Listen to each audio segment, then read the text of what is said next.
Hello, and welcome to our day one exploration of cultivating love and understanding. So, I'm just going to give people that have let me know that they're coming on live a chance to do exactly that. And I'm just bringing my notes up because this is a topic that is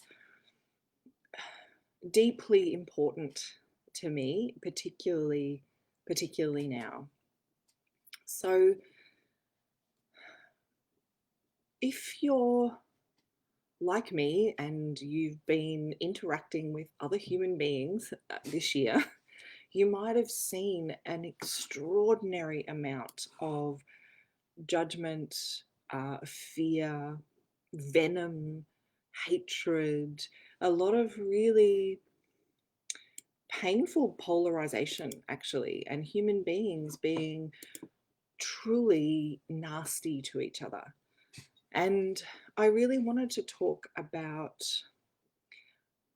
us as human beings. I want to talk to you about our biology and about how we are so much more the same than different. So our session one today is really about understanding that the root of all fear, and really understanding that there is also a root inside of that of love inside each and every human being. Um, I feel that it's very, very important to express first and foremost that emotions are healthy. Emotions are a guidance system. The only unhealthy emotion is one that isn't understood and digested. So, in my book, The Happiness Recipe, I talk about emotional digestion and really linking it to human digestion in terms of when we have an emotion, it makes perfect sense to chew that over, to make sense with it. And if you think about the human digestion, chewing things over actually adds in the enzymes and the fluids that make it easier to then go on to the next step, which is really processing that food. So thinking through things and allowing them to move through the digestive process. So when we have an emotion, there is an alchemy that can happen inside of us when we allow that emotion to be very, very naturally, when we don't interfere with the process with our mind. So, chewing, allowing it to move on, and then kind of vomiting it back up into chewing, when we allow it to kind of move through us, there is nutrient value in our emotional experiences. There is feedback from our innate wisdom when we allow ourselves to truly honor that we feel afraid, that we feel hate, that we feel love, that we feel excited, that we feel concerned. There's wisdom in there, and that wisdom is really connecting you with you.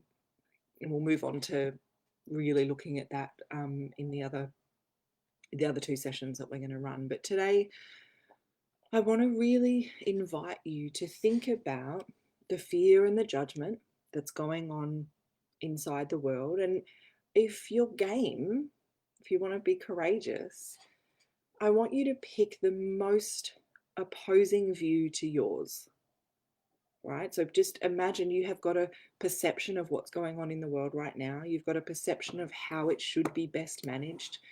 You've got a perception of if you were the boss of the world, what you would be implementing for the good of humankind. So you have got your point of view. I want you to imagine the most opposite point of view to yours. So if you're someone that feels like everyone should be wearing masks and everyone should be sanitizing and everyone should be social distancing and we breathe and we, do you know what I mean, love each other enough to stay out of each other's way, and that heals what's going on, that's your view. You might choose to think about people who are protesting now in groups not wearing masks, that are protesting for freedom and human rights. If you're someone who's um, of the viewpoint that something's going on in terms of, you know, world governments, you might choose someone to the most opposite view to yours would be someone following the rules that are on available on the news. So I invite you into this potentially challenging activity and just choose the most opposite view that you're comfortable with imagining, the most opposite view to yours, right? So hold that viewpoint in your mind's eye and see if you can see and feel the fear in it. So underneath all of the passionate behavior that's going on, underneath all of the opinions, underneath the what's coming out of people's mouths, underneath everybody that's calling someone else an idiot, is a fear. So I want you to see if you can see the fear in that other person, to see in that other, just imagine a person with that opposite viewpoint and see if you can see the fear in it.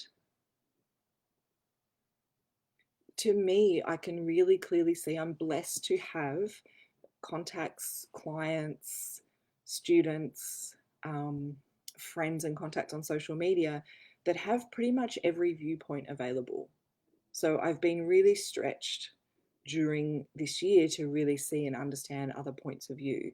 So I want you to go underneath the noise and see if you can feel the fear in that person. Perhaps it's a fear of never being able to see their family again. Maybe it's a fear of losing a loved one and not being able to be there. Maybe it's a fear of losing basic human rights. Maybe it's a fear of, being controlled. Maybe like underneath it is a fear. And they're another human being that's feeling afraid. Now I want you to feel into your viewpoint, your belief. And you are absolutely entitled. We have free will here on planet Earth to believe whatever we believe. So feel your viewpoint. Feel that energy that wants to judge, that's afraid of other people that have a different point of view. And I want you to feel your fear.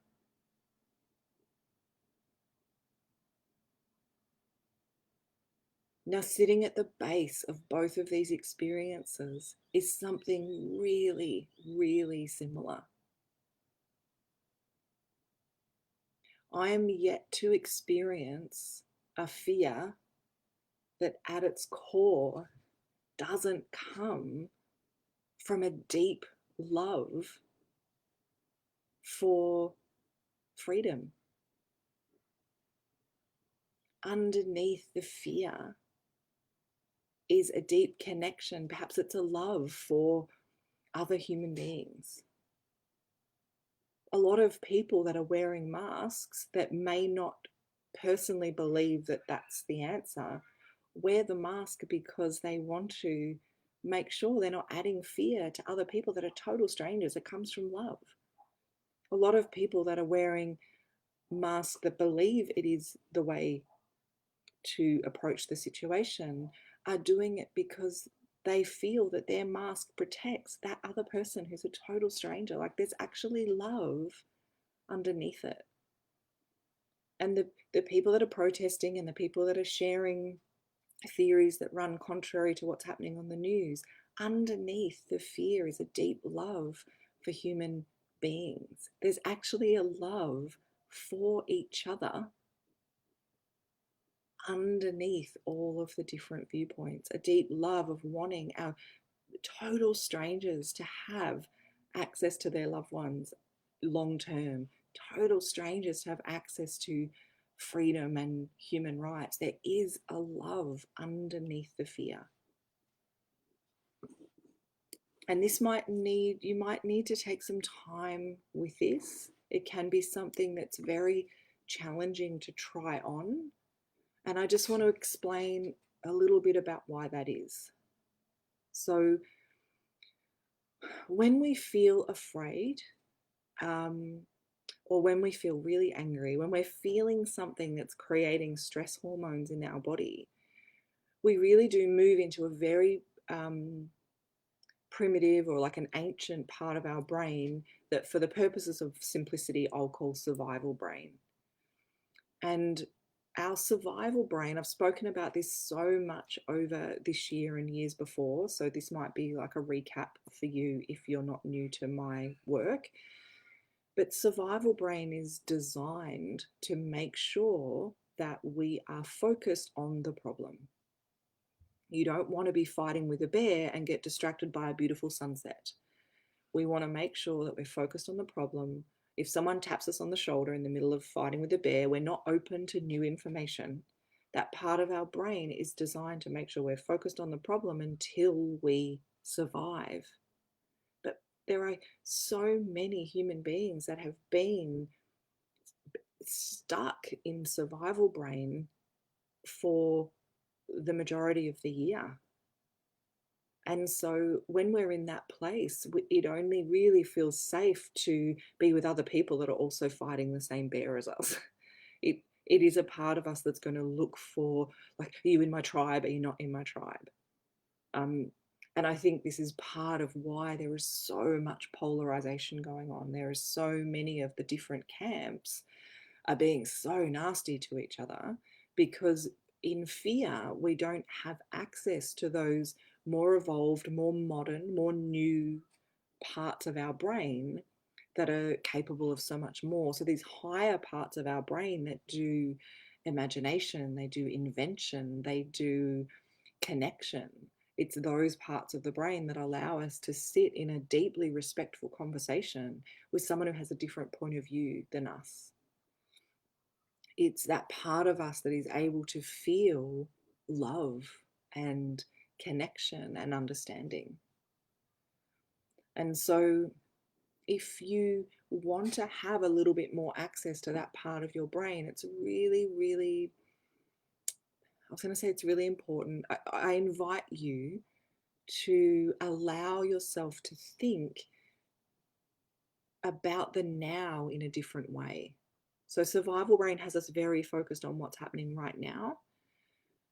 But there's another version of that where right now in this moment, I have everything I need. Right now in this moment, I can focus on the fact that my dad is about to turn 80, and the idea of not being able to be there for that is devastating.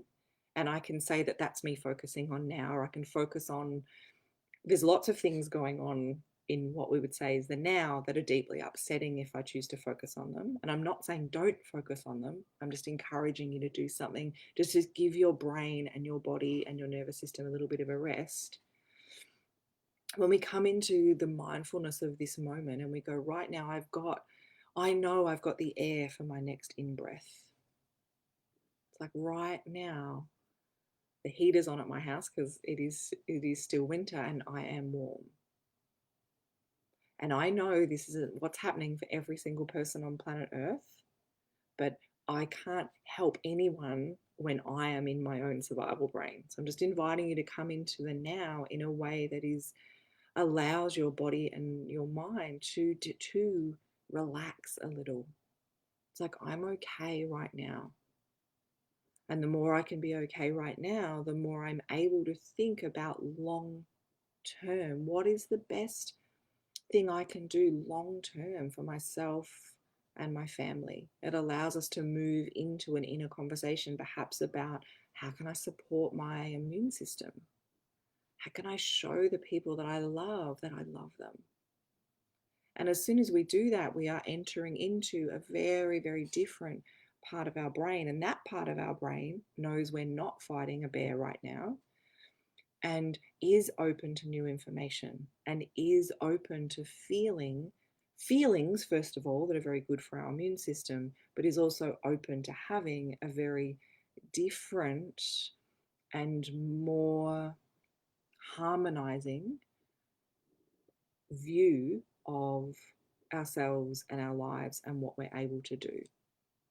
So that's what I want to cover today. I know that exercise of looking at fellow human beings and going deep into seeing what connects us rather than what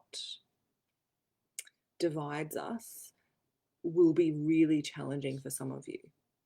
And I don't underestimate that, but I do invite you into seeing what's truly at the core of you, really understanding your own fear, and loving yourself in it. It's okay. And really understanding where the love is in that fear. And it kind of reminds me a little bit of what Mother Teresa said, like, I'm not going to go to a anti-war protest, but I'll go to a peace rally. So if you can connect to the love in it, like I so much want for human beings to feel a love and respect for each other, there is a capacity for that, but it sits so much deeper, deeper in our being. So that is it for today. Tomorrow, I'm going to be talking about really looking inside yourself and seeing the seeing your reflection in what's going on around you. So another part of it that might be a little bit challenging, but I just invite you to come along.